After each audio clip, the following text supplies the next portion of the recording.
हर हर महादेव मित्रों, मैं आचार्य विष्णु शास्त्री एक नए अध्याय के सामने आपके सामने फिर आया हूं। यदि आपको मेरी वीडियो अच्छी लगे तो चैनल को सब्सक्राइब अवश्य करें और कमेंट करें और वीडियो को शेयर करें।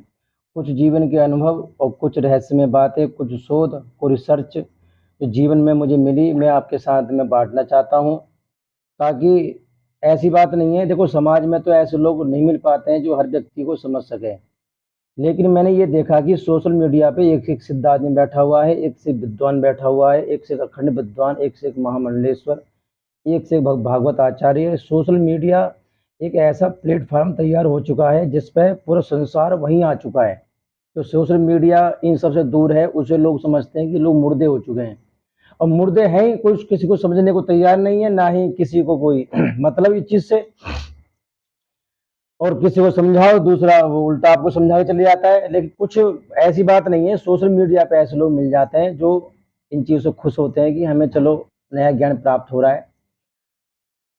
तो मैं आपसे चर्चा करना चाहता हूँ गरुड़ पुराण के ऊपर। गरुड़ पुराण में दो मंत्र विशेष भगवान नारायण ने गरुड़ को समझाए हैं, रहस्यमय मंत्र हैं। एक है ओम नमो नारायणाय, जिसे बोला गया है पांच पांच अक्षरों का मंत्र, पंच अक्षर मंत्र। ओम नमो नारायणाय, ये मंत्र, इसमें 5 अक्षर दिए गए हैं। दूसरा मंत्र है द्वादश अक्षर मंत्र, जिसे बोला गया है ओम नमो भगवते वासुदेवाय। ये दोनों मंत्र महामंत्र हैं। यदि कोई व्यक्ति इन दोनों मंत्रों में से अगर एक मंत्र कोई जाप कर रहा है संसार में, तो समझ लेना कि आप कोई आम व्यक्ति नहीं है। जरूर आप पर नारायण की विशेष कृपा है। हो सकता है आप दुखी रहते हो, वो आपकी परीक्षाएं।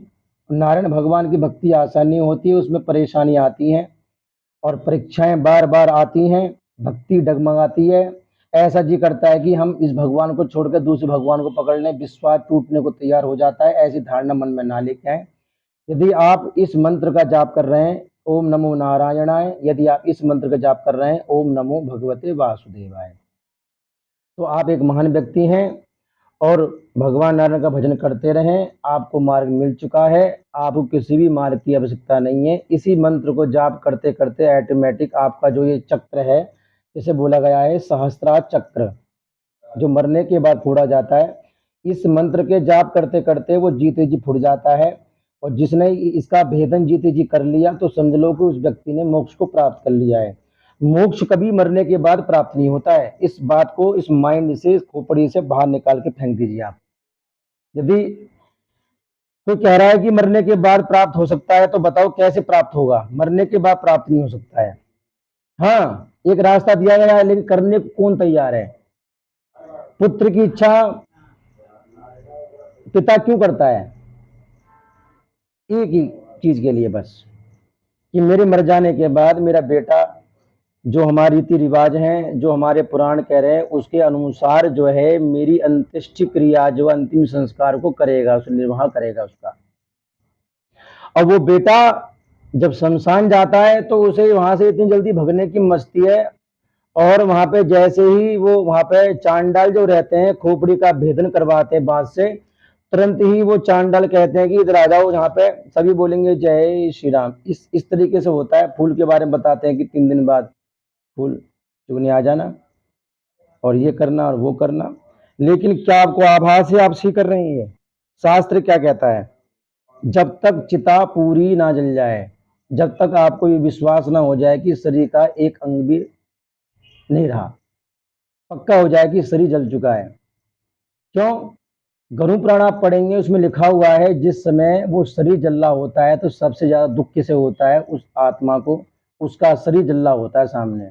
सोचिए आप कि आपके सामने आपका ही शरीर जल रहा हो, जिसको आपने बड़े हिसाब से रखा, संभाल के रखा, बचा के रखा, और अच्छे अच्छे कपड़े पहने, कितने सुंदर दिखने के लिए आपने बहुत सारा मेकअप करा, श्रृंगार करा कि हम सुंदर दिखें, अच्छे दिखें। तो इस शरीर से प्रेम होता है आपको, लेकिन इसका आभास कब होता है? आपको स्वयं को आभास होगा मर जाने के बाद, कि जीते जी आप अपने आप को नहीं देख रहे हो। आप स्वयं इतने सुंदर हो सभी, आप स्वयं इतने अच्छे हो सभी, आपको किसी को देखने की आवश्यकता नहीं है। जिस व्यक्ति को स्वयं से प्रेम हो जाता है, स्वयं के रूप से, खुद की आवाज़ से, खुद की आत्मा से, खुद से जैसे प्रेम हो जाता है, खुद कौन, आपके अंदर जो आत्मा बैठी है और आत्मा के अंदर जीव बैठा है, ना कि जीव के अंदर आत्मा बैठी है। आत्मा हमारे पूरे शरीर में, रोम रोम में समाई हुई है। आत्मा शक्ति है, ऊर्जा है, हर जगह समाई हुई है। उसके अंदर बैठा है जीव। जीव कौन है? आप सभी जीव हैं। जिस समय आप सभी को ब्रह्म ज्ञान की उत्पत्ति आपके दिमाग में हो जाएगी और सहस्त्र चक्र आपका खुल जाएगा, तो ऑटोमेटिक आपको जीते जी मोक्ष की प्राप्ति हो जाएगी और आप जीव से आत्मा हो जाओगे। फिर आप ये नहीं बोलोगे कि हम जीव हैं, आप बोलोगे मैं एक आत्मा हूँ। मैं सतयुग में था, त्रेता में था, द्वापर में था, कलयुग में भी हूँ और 28वां कलयुग चल रहा है। 28वें कलयुग में मैंने जन्म लिया है, मनुष्य का तन मुझे प्राप्त हुआ है और मैं ब्राह्मण हूँ, पुरोहित हूँ। आत्मा ज्ञान, अपने ऊपर आत्मा का ज्ञान हो जाए व्यक्ति को कि मैं आत्मा हूँ। आत्मा, जिस व्यक्ति को आत्मा का ज्ञान हो गया, उस स्वयं का ज्ञान हो गया, और जिसको स्वयं का ज्ञान हो गया उसका सर्वस्व ज्ञान हो गया।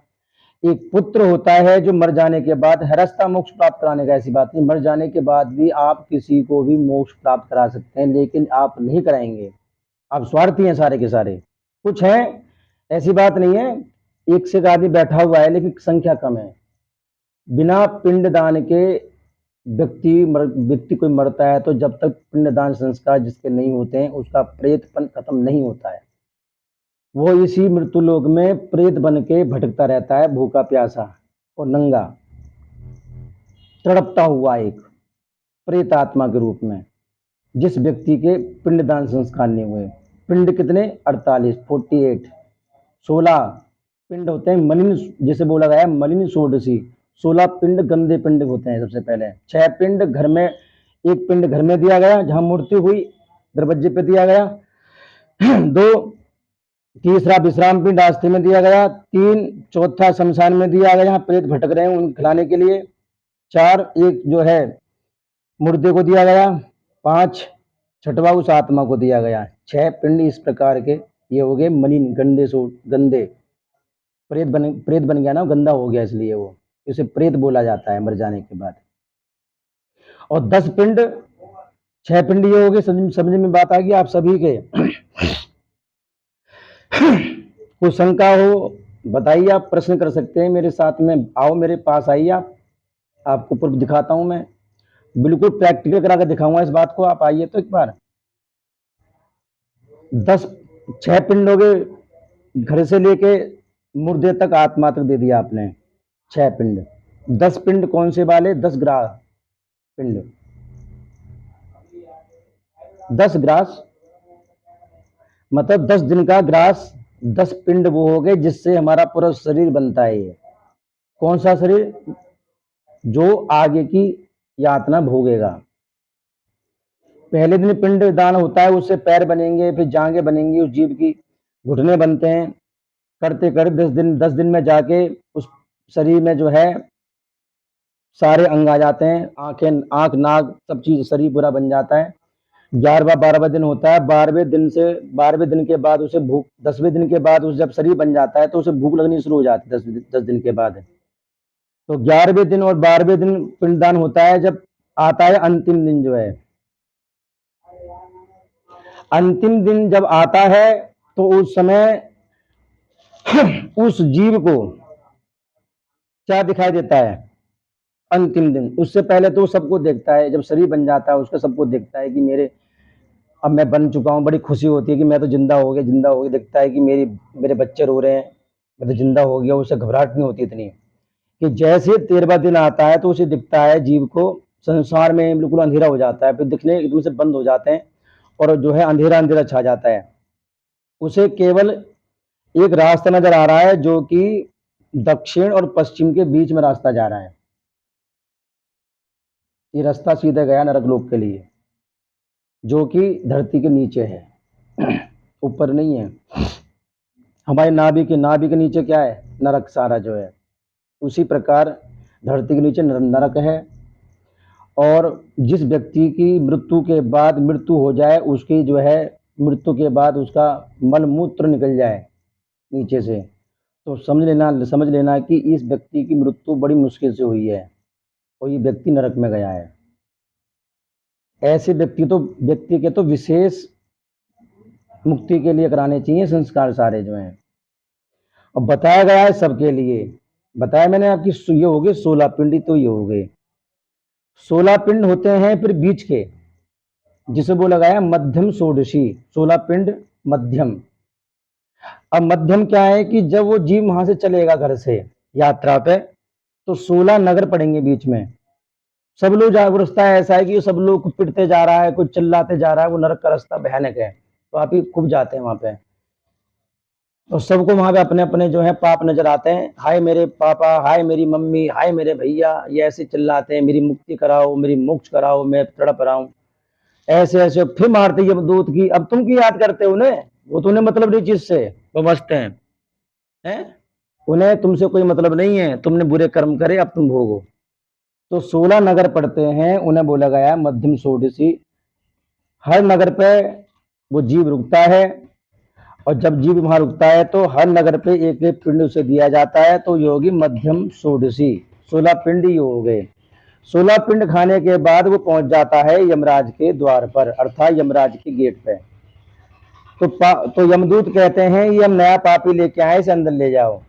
इस प्रकार से वो अंदर जाता है, वहां पे उसके जो है सब लेखा जोखा दिखाया जाता है। अब आगे की बात वीडियो में आगे डालूंगा भक्तों, क्योंकि लाइट चली गई है, इसके लिए मैं क्षमा प्रार्थी हूँ। हर हर महादेव।